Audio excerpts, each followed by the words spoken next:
Uma pergunta que sempre me fazem é: por que a inflação cai e o crédito continua caro? E isso diz respeito ao dia a dia das empresas. As razões são muitas, mas as principais. O IPCA está vindo em direção aos 3%, que é a meta inflacionária. Isso é um bom sinal.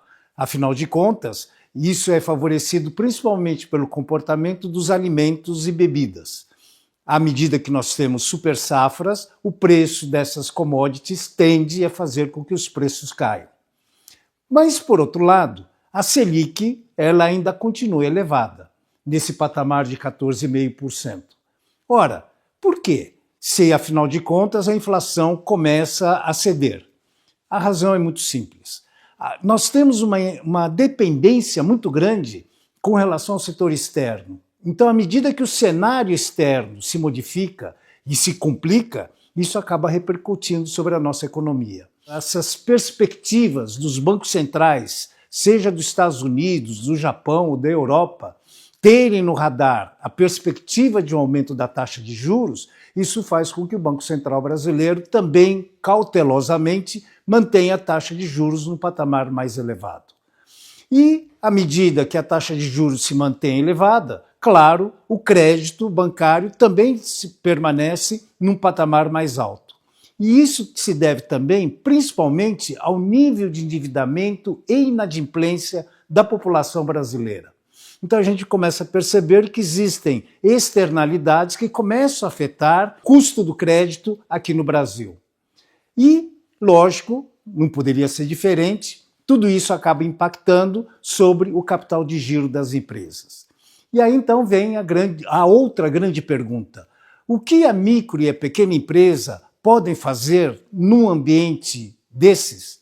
Ora, primeira questão relevante e importante é uma gestão rigorosa do capital de giro.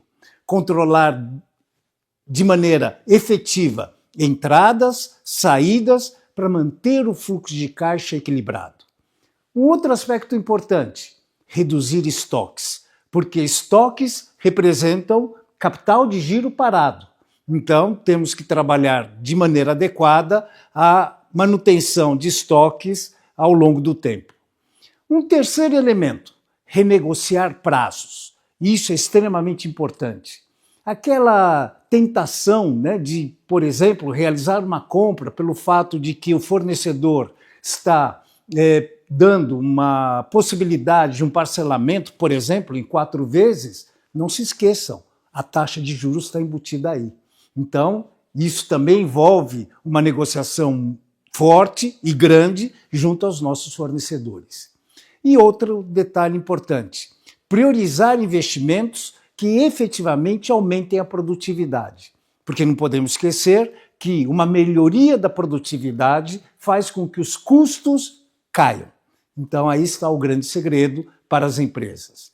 Então temos que ter em mente o seguinte, a empresa não controla inflação, Selic ou juros bancários, mas ela controla a gestão do negócio. Tenham sempre isso em mente.